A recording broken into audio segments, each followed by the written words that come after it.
everything behind me and everything in front of me, pretty much as far as the eye can see, is endless pallets and piles of international aid intended for the people of Gaza. We have something exclusive for you today. We are the first group of international journalists to get to see what you're about to see. We're on the Gazan side of the Kerem Shalom border crossing. This is where enormous amounts of international aid are coming into the Gaza Strip on a daily basis. What you're about to see, no one else has yet seen. It's the effort of the IDF, the Israeli government, and countless aid organizations working to bring aid to the people of Gaza.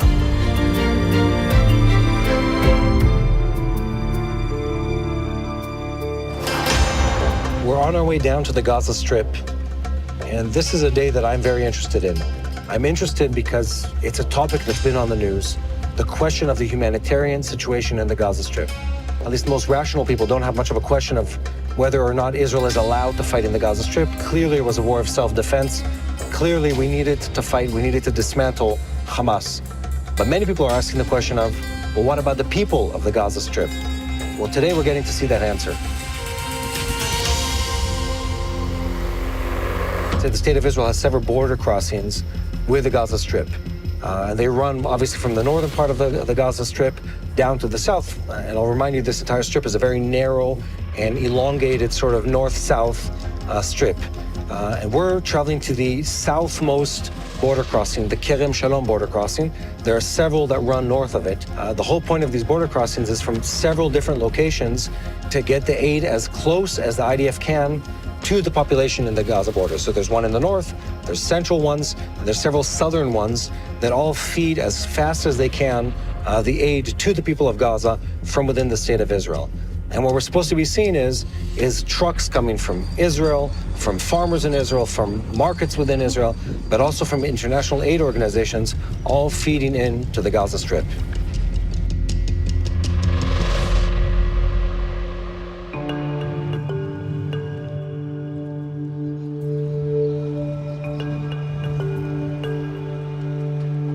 You see behind me an incredible amount of equipment, of trucks, of food, over 750 trucks per day that are going into the people of Gaza. And we're right here about to cross into the Palestinian side of what is this border crossing.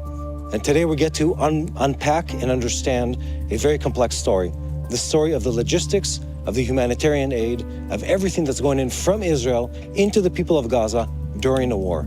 This is the image of what's been happening for over an entire year in this war-torn region, where during fighting, during an active engagement of the Israeli army against the Hamas terrorists, aid is flowing from within Israel into the Gaza Strip. Good morning, everybody. It's our pleasure to having you here. We are now in the Gazan side of Kerem Shalom. Today we have more than 800 trucks that waiting for the international community to deliver it from here to the people inside Gaza. We opened Kisufim crossing. It's very close to Kerem Shalom, approximately 20 kilometers from here north, and it facilitated another road directly to Deir el-Balah. Yeah, can you give us some numbers? How much every day? Who's taking it on the other side? How does the system work? Every day we having coordinations from the international community. All the aid that is coming to Kerem Shalom and the other crossings have been secured and checked in the Israeli side. And from the Israeli side, they moved to the Gazan side. And from the Gazan side, the international community delivered the trucks inside to Gaza. We did several measures, like securing the roads, like opening another crossings, thousands of trucks that waiting to come inside Kerem Shalom, from El Arish, from Amman, from Israel, and different roads. So it depends how much trucks the international community can provide it every day. From our perspective, there's no limit. There's this whole discussion happening of whether there's enough food, whether there's enough aid that's going in. Well, look behind me, look around me. There's piles and piles and piles of food that go in on a daily basis. And we're gonna go deeper into this, but the challenge seems not to be to bring the food here, is getting it to the people on the other side. And that's where the UN and the international aid organizations come into play. Colonel, we've been walking and looking at all the equipment and the food and the medicine that's in here, and I asked myself the question, how is this conversation happening around the world where people claim that there isn't enough food going in, that Israel is trying to starve the people of Gaza, that we're preventing aid from coming in? We've seen the exact opposite.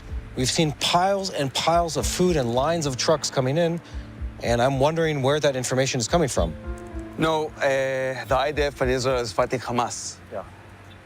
And side by side, we are doing more efforts in order to facilitate the humanitarian aid to the people of Gaza. Yeah. So we are now in Kerem Shalom crossing, and as you see here, we have here more than 800 trucks waiting for delivery by the international community from here to the people of Gaza. So what is the problem? Why is it that people are saying the food isn't reaching the people of Gaza? We are in Gaza, there's a Gazan side. Okay, so where's the gap between what we're seeing here, these enormous piles of food, and the people who are displaced within Gaza or moving around the Gaza Strip?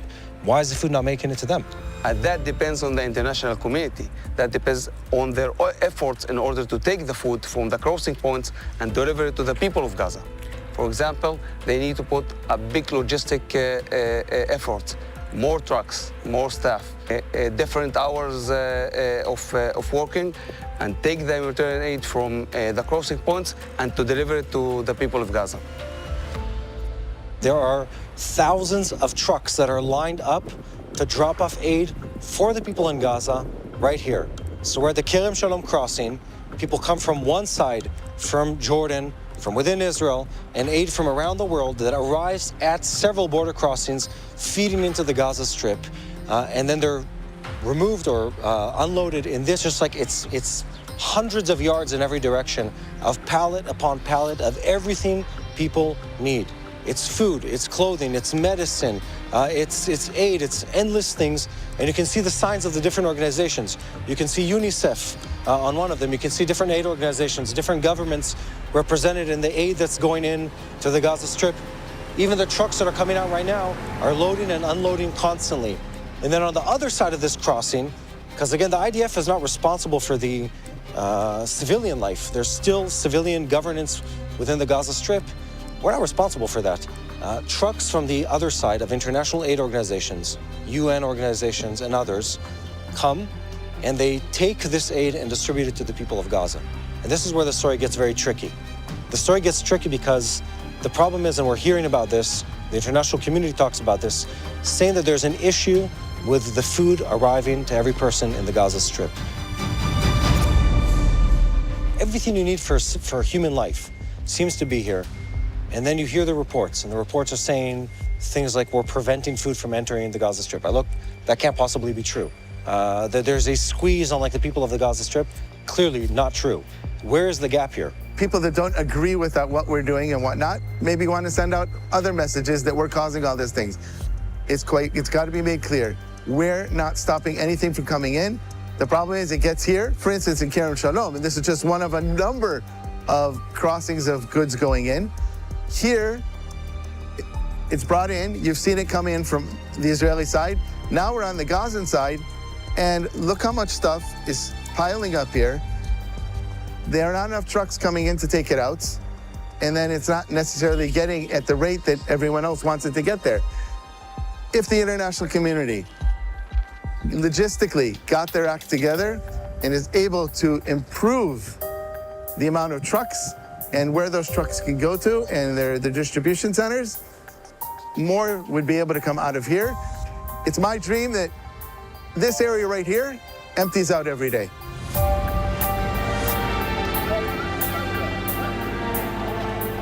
The people working the forklifts, the trucks, operating this logistical center are Palestinians from the Gaza Strip.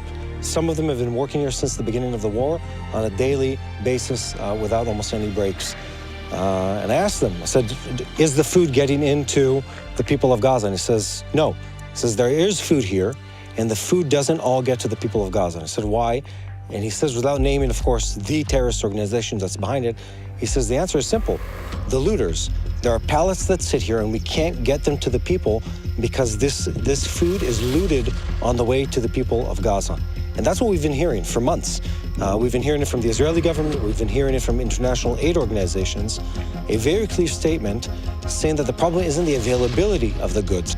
It's about the ability to get the aid to the people on the ground in Gaza. It hurts me to think of the fact that people have donated money, governments, NGOs, private donors around the world have donated money for food and aid to go into the people of Gaza, and the people are not getting that aid because there's a terrorist organization that is making sure that people have to pay a premium for any aid they receive, that is looting, stealing, and sometimes destroying the aid as it enters into the Gaza Strip. And what we've seen here is very, very, very clear evidence. I mean, overwhelming evidence of how much the IDF, the Israeli Defense Ministry, and people on the Gazan side, how much effort they're putting into the aid that goes into the Gaza Strip. It's not a question of quantity. It's a question of having a partner on the Palestinian side that will make sure that civil life goes on without the influence of a terrorist organization who is set on doing everything they can to capitalize financially, politically, and on a military level on the suffering of their people. That's really the story here.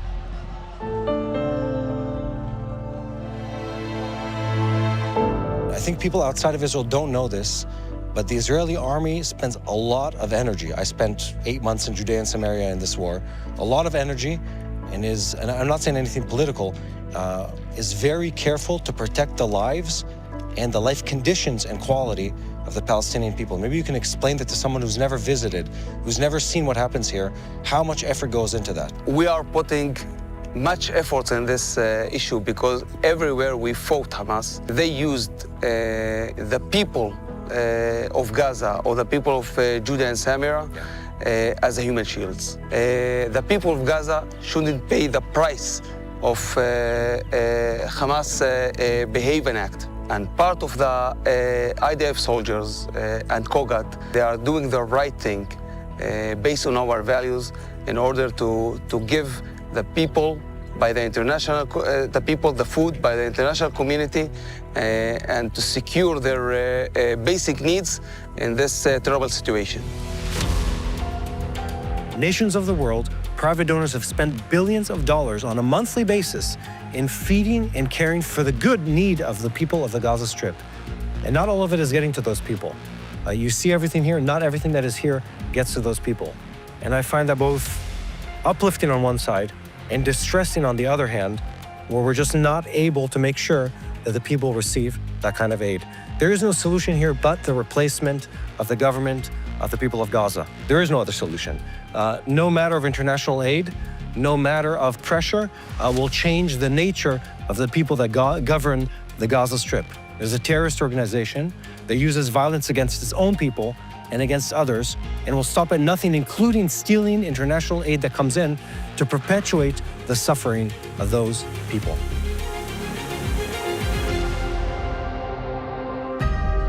It's been fascinating, it's been encouraging, it's been touching to me to see how much we care about human life.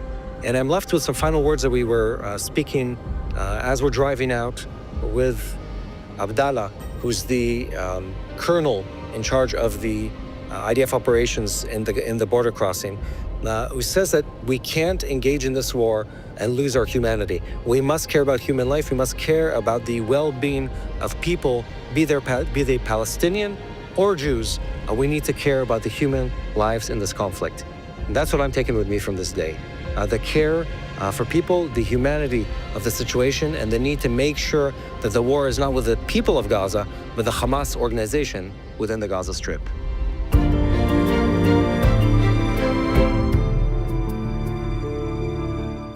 Hello, this is Mati here in Jerusalem with TBN Israel. This is Yair Pinto from TBN Israel here in Jerusalem. TBN Israel is keeping viewers informed with Israel-focused news, culture, and what God is doing in this land. Support TBN Israel today online at tbn.org/Israel. Thank you.